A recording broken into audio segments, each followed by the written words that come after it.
नमस्कार। आप सबको छोटू जी कहिन में बहुत बहुत स्वागत है।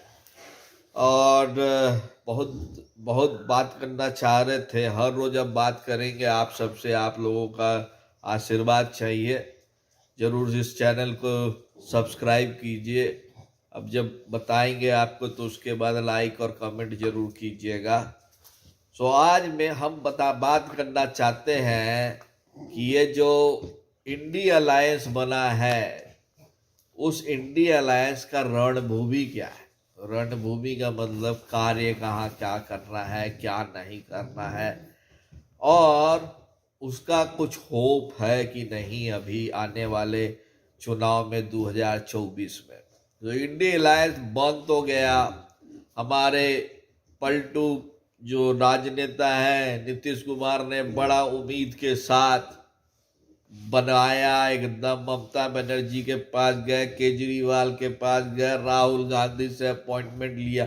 सोचिए अपॉइंटमेंट लिया, बड़े नेता हैं उस। और उद्धव ठाकरे जो अपने उनका मझधार पे नाव पड़ा हुआ है, वहां गए। डीएम के जो गाली देती फिरती गाली वाली पार्टी है, सबको इकट्ठा हो गए हैं एक जगह पे।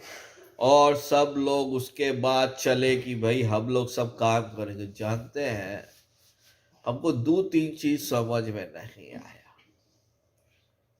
ये जो अलायंस बना है, ये अलायंस तो आपस में चुनाव लड़ती है।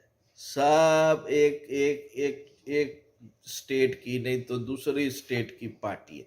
अब देख लीजिए, कमलनाथ जी जिस तरह से अखिलेश यादव भैया को के बारे में इतना गलत कहे थे मध्य प्रदेश में, उसका असर हुआ कि नहीं हुआ।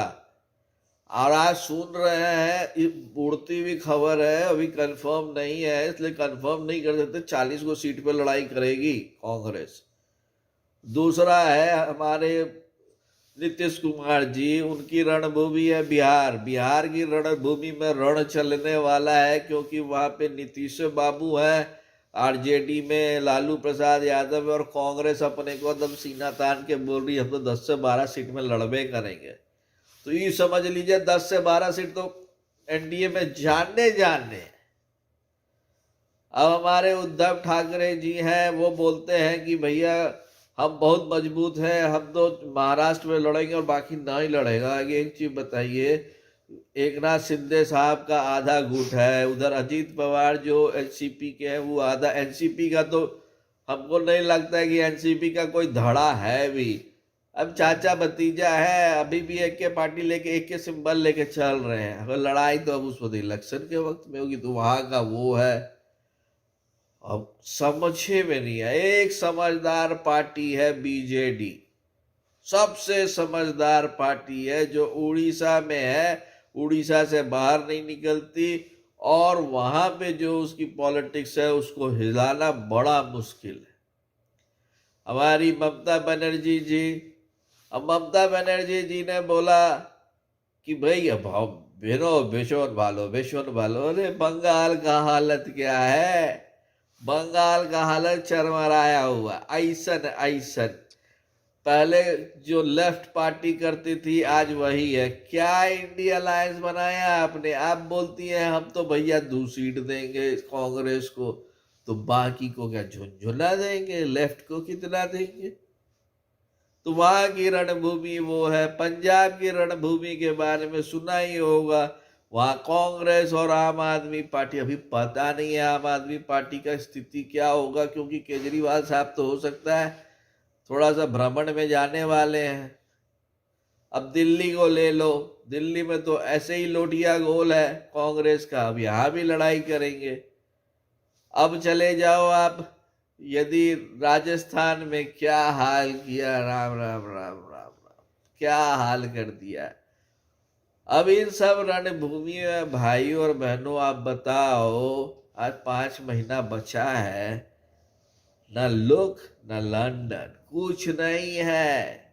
और हर जन सिर्फ मिलकर, हर नेता से मिलके, हर गाली हो गाली, ये गधा है, वो गधा है, राम मंदिर बीजेपी अपना ये कर रही है, अपना वो कर रही, तो आपने क्यों नहीं कर दिया था भाई? आप गाली देते हो और आप सब समाज को गाली देते हो। आप बोलते हो आप गरीबों की पार्टी हो। क्या किए गरीब के लिए? पिछले 3-4 साल से तो बीजेपी की सरकार सब 80 करोड़ को खाना खिला रही है, ये जो सरकार है अभी।